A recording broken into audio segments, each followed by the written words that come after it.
can smell an overwhelming odor of alcohol. Don't fall over there. Do you have anything on you that you need to be concerned about? I told you I'm not going to answer any questions. I understand that you blew 000s, so that leads me to believe that there's something else going on. I'm not going to play this game, okay? I'm not playing a game, sir. This is my freedom that you're talking about. Lower your voice. Welcome back to the Lackluster channel. Today's video was supposed to feature a Franklin County prosecutor that knocked down 2 utility poles, had an open container while driving under the influence, and allegedly peed his pants. What happened there? I'm sorry? What happened there? Channel notified to the electric. What happened to your pants? I'm going to be clear of this. Yeah. Crotch is wet. I have no idea. I don't know what you're talking about. Here, let's step over here. Allegedly. Officers on scene released him, and the story was buried in a tiny local news column. However, we're gonna have to discuss that incident tomorrow, because it deserves my full attention, but more importantly, because now we have something to compare it to. Yesterday, Sarah Sekhon of the Life and Liberty Law Offices emailed me after releasing 2 videos pertaining to a lawsuit she had recently filed on behalf of Harris Elias. If you didn't know, Sarah Sekhon is the force behind several lawsuits against the Loveland Police Department, exposing huge cases like Karen Garner, Preston Sowell, and more. On January 4th, 2020, Harris Elias, a general contractor and pilot, was driving home through Fort Collins. Unfamiliar with the area, he slowed down to check a street sign at an upcoming intersection. He saw the headlights behind him close the distance quickly and aggressively, not wanting to impede the driver or to be rear-ended. Mr. Elias signaled a lane change and moved out of the approaching vehicle's lane. That vehicle was occupied by Officer William Gates of the Loveland Police Department. Officer Gates stayed close on his tail, making the lane change with him and shortly after initiating a traffic stop.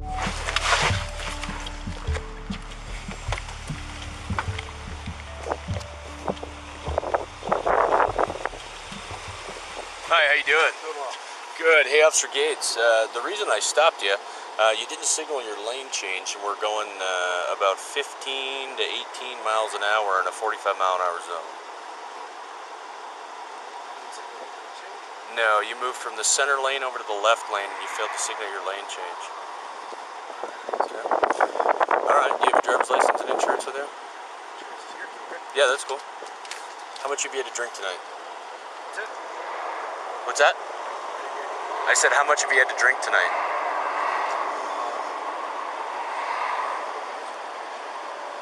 You don't want to answer that question? Okay. Well, I smell the overwhelming odor of alcohol coming from your vehicle. You're doing 22 miles an hour under the speed limit, and you failed to signal a lane change. Okay. So on a scale of 0 being completely sober and 10 being the most intoxicated you've ever been, what do you feel like?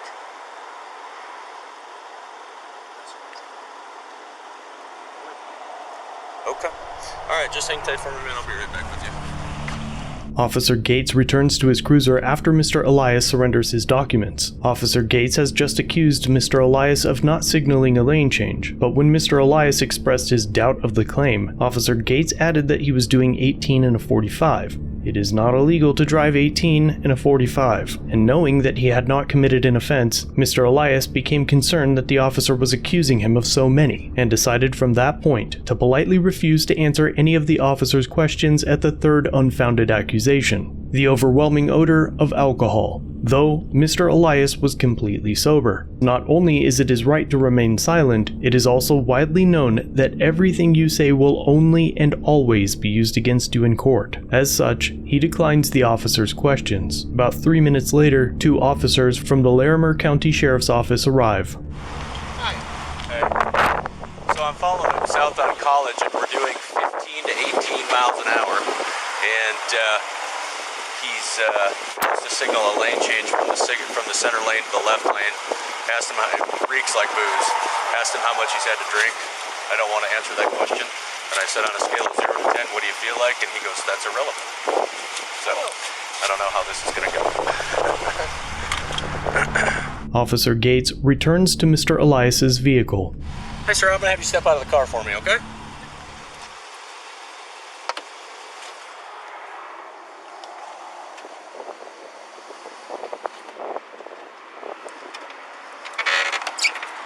All right, you can just leave your phone in the car. Sure. Okay, come on back here for me. All right, man. So the reason that I asked you out of the car is obviously I could smell an overwhelming odor of alcohol. Don't fall over there. Coming from your vehicle. Your eyes are bloodshot, watery, glassy. So how much have you had to drink? I'm not going to answer any questions. Okay. Would you want to do some voluntary tests for me to make sure that you're safe to drive? Nope. Okay. All right, go ahead and turn around, face your vehicle. Sure. Place your hands behind your back, interlace your fingers with your palms together. Do you have anything on you that you need to be concerned about? I told you I'm not going to answer any questions. You're not going to answer any questions? Okay. So my question is, am I going to get poked with anything when I check your pockets? So I think that's a common courtesy to let me know if I'm going to get stuck with a knife or a needle or anything else when I check your pockets. Okay. So is that a yes or a no?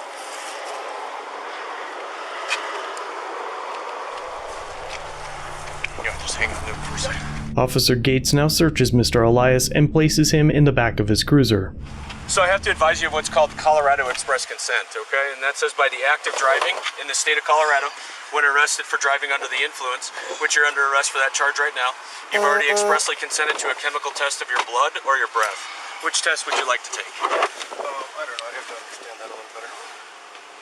So, by the act of driving in the state of Colorado, when arrested for driving under the influence, which you're under arrest for that charge right now, you've already expressly given your consent to a chemical test of your blood or your breath. Which test would you like to take? Did I understand the extent of the, you called it expressed consent law? Yeah, so when you sign for your driver's license, you already expressly consented to a chemical test of your blood or your breath if you're arrested for driving under the influence. Okay. So which chemical test would you like to take? So do I have an is that the legal definition of is that the understanding that I'm allowed to have? Yes, that's what I'm supposed to advise you of when you're under arrest for driving under the influence. It's called Colorado Express Consent. And I'll tell you again, that means by the act of driving in the state of Colorado, Okay. when arrested for driving under the influence, which you're under arrest for that charge right now, you've already expressly consented to a chemical test of your blood or your breath. Which test would you like to take? Do I have? I mean, is that the information that I'm legally given? Is that Yes. the extent of the information that I'm legally? Yes, sir. You do not have a copy of the express consent law that I could understand better. I can absolutely. You'll sign an express consent affidavit later on in this process, which will give you more information about it. But that's what I'm legally supposed to advise you of. Okay. When you're under arrest. So at what point do I have to make that decision, and why do I have to make that? I'm sorry. You have to make that decision now, so I know whether to take you to the hospital to get a blood draw or to the police station to do a breath test. And what is the process of both? So the process for the blood test is that we take you to Poudre Valley Hospital. They draw 2 vials of your blood. That gets sent into the state of Colorado and analyzed. It takes about 6 to 8 weeks to return. And for the breath test, I take you down to the police department. You blow into a certified instrument twice, and then that produces your breath sample results right away. So if it takes 6 to 8 weeks, what does that mean for the process for tonight? Well, that doesn't change the process going forward. Okay, so go back. Go ahead, sit back. Okay. Sorry, don't push on my shoulder, please. Don't push on my shoulder, please. Thank you. Okay, so would you like to take a chemical test of your blood or your breath? A breath test. A breath test. Okay, just hang tight for a second. I'll be right back with you.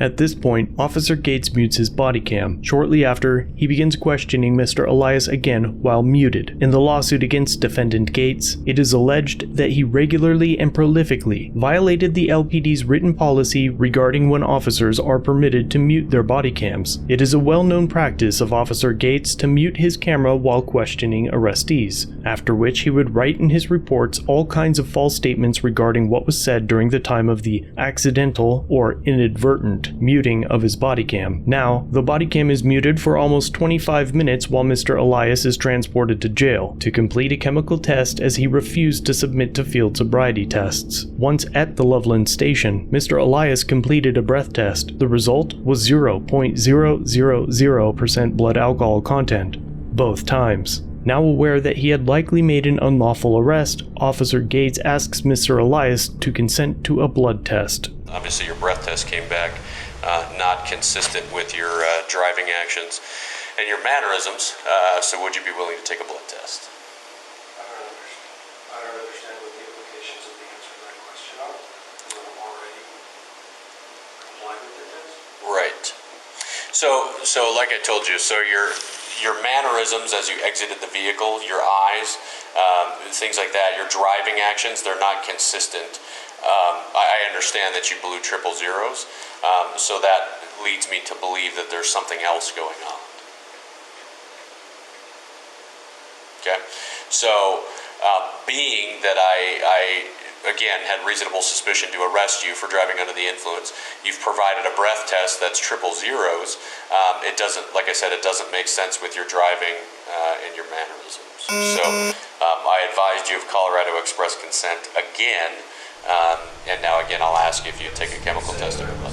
Mr. Elias had already proven his innocence. However, Officer Gates begins talking nonsense, stating that he had reasonable suspicion to arrest Mr. Elias for a DUI. However, reasonable suspicion is insufficient under the Fourth Amendment and the Colorado Constitution. Probable cause is what is required for a DUI arrest, and defendant Gates didn't have that either. Officer Gates also claims that since Mr. Elias had blown zeros, he could now demand a blood test. Mr. Elias requests an attorney, but Gates told him no, and that he needed to agree to comply with a blood test now, or he was going to mark him as a refusal and his license would be revoked. Defendant Gates had now essentially searched and seized Mr. Elias and would continue to do so until his fishing expedition found something to arrest him for. After all, Chief Ticer had never punished anyone for a wrongful DUI arrest. More on that later. Mr. Elias agrees to the blood test under threats of administrative sanctions against his driving privileges. While en route to and at the hospital, defendant Gates mutes his body cam for large portions of the incident, and now, over 2 hours later, he unmutes to record Mr. Elias while demanding he sign away his consent to a blood test.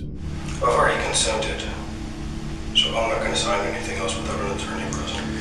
Okay, well if you don't sign it, it's a refusal. Okay, refusal. How is this a refusal? This is a medical test. Right, that's exactly what it is. But in order for the phlebotomist to draw your blood, that consent form needs to be signed, and she can't draw your blood without that consent form. Over the next 5 minutes, Mr. Elias asks questions about the form and the integrity of the test, worried that the state could easily draw his blood and tamper with the test or even switch out the vials. Because Mr. Elias asked too many questions and insisted on reading the form in its entirety, defendant Gates grew angry and aggressive. Okay, so I had another lady just 6 weeks ago have her blood sent to another lab to have analyzed. They got the blood from CBI, they sent it into a lab to be analyzed, okay? So, for the last time, are you going to sign the form so the phlebotomist... I'm going to consent to the blood test. Now, signing this, I can't answer that till I read the form, sir. There's a lot of fine print on that. I'm not trying to make your job difficult. I'm trying to understand the form. This is a Colorado Bureau of Investigations form. You told me that there was an express consent form before. It's very confusing. There's nothing confusing. I'm under stress. My freedom is at stake, sir, and you're out of line. Okay, then go ahead and put your hands on the handcuffs. We'll just call this a refusal. I never refused, sir. I simply asked to read the form. Okay, well, and again, I've explained the form to you a number of times, okay? So, refusal to submit to a chemical test can result in the administrative sanctions against your driving privilege. Okay. So do I have an opportunity to sign the form or not? Do I have an opportunity to read the form? Here's the deal. I'm not going to play this game, okay? I'm not playing a game, sir. This is my freedom that you're talking about. Lower your voice. Yes, sir. We have someone in here that does not need to feel threatened in any manner. I'm handcuffed. I don't mean to threaten you. I'm sorry. Lower your voice. Yes, sir. Okay. So, I will give you one opportunity to sign the form. I would like to read the form. So then go ahead and read the form right now, and then I will take you out of handcuffs if you would like to sign the form and consent to the blood test. Okay? This game is over. Mr. Elias eventually signs the form and the nurse draws his blood. Defendant Gates mutes his body cam once again and they return to the Loveland Police Department. Sergeant Hill and Officer Gates now tell Mr. Elias that he needed to have a sober person pick him up or he would spend the night in jail. Now, at 2 a.m., he frantically called around and was able to have his girlfriend pick him up. She immediately dropped him off at a nearby hospital to get an independent blood draw, but no hospitals in the area would help him. And after hours of calling around and trying to obtain one from various doctors, he had to walk home. 2 months later, his blood test returned negative for everything. The very next day, his case was dismissed. But the FAA opened an investigation against his pilot's license, causing the foreclosure of various career paths, increases to insurance rates, embarrassment, heightened scrutiny, and more. The Loveland Police Department receives grants and other awards for making as many DUI arrests as possible. In 2019, they received nearly $300,000 for a single grant, using that money to purchase more equipment and staff more officers. Then they can claim, "Look how many cops we needed to hire. Crime is rising, give us more money." And because of this system, the officers even compete with each other to see who can get the most arrests. Gates actually won in 2019. In that year, of his 1,622 traffic stops, Gates let 1,352 of those drivers off with a warning. That works out to a catch and release rate of 84%. Defendant Sergeant Hill had similar results, releasing people with a warning at 63%. No reasonable officers anywhere releases that percentage of drivers they stop for traffic violations. But Loveland officers do, because writing tickets takes time, and officers like Gates are only interested in padding their DUI arrest stats. As the lawsuit filed against him alleges, he engaged in a systematic fishing expedition on the surrounding population, looking solely for the opportunity to make another DUI arrest. Because of the predatory nature of this system, countless innocent people are arrested and wrongfully charged. Harris has filed a lawsuit against the department, Officer Gates, and Sergeant Hill for their pattern and practice of wrongful DUI arrests. Recently, there has been some criticism of our department's handling of impaired driving cases. It is important for me to stress the professional review is not an acknowledgement to the validity or accuracy of the specific complaints made by certain individuals about our DUI program. I believe that when this officer or any officer in this department makes an arrest, it's based on solid probable cause. All of this information was handed to me by Sarah Shelke of the Life and Liberty Law Offices. Her YouTube channel will be linked below for further updates on this incident and countless ones to come. The full 3-hour and 20-minute body cam video of this arrest is also available over there. If you stop by, be sure to let her know that I sent you, and stay tuned for tomorrow's video, where we will compare how a county prosecutor is treated after crashing his vehicle and damaging city property. What happened there? I'm sorry? What happened there? Channel is notified to the electric. What happened to your pants? I'm going to be clear of this. We'll be up with the other Yeah. Crotch is wet. Tell me. I have no idea. I don't know what you're talking about. Here, let's step over here, okay? As always, thanks for watching. If you have a video you'd like to submit for review, use the link in the description or pinned comment. Don't forget to subscribe and hit the bell notification for future content. And remember to like, share, and comment down below of what you think of this interaction. It really helps the channel. If you enjoy our content, try our other channels, Lackluster Limited for criminal psychology content, and The Odd Side for paranormal videos. Shirts and other merchandise are available at the Teespring store. Membership start at just $1 if you'd like to help further support the channel and get a slick Lack logo next to your name. I look forward to seeing you in the next video. All links are down below.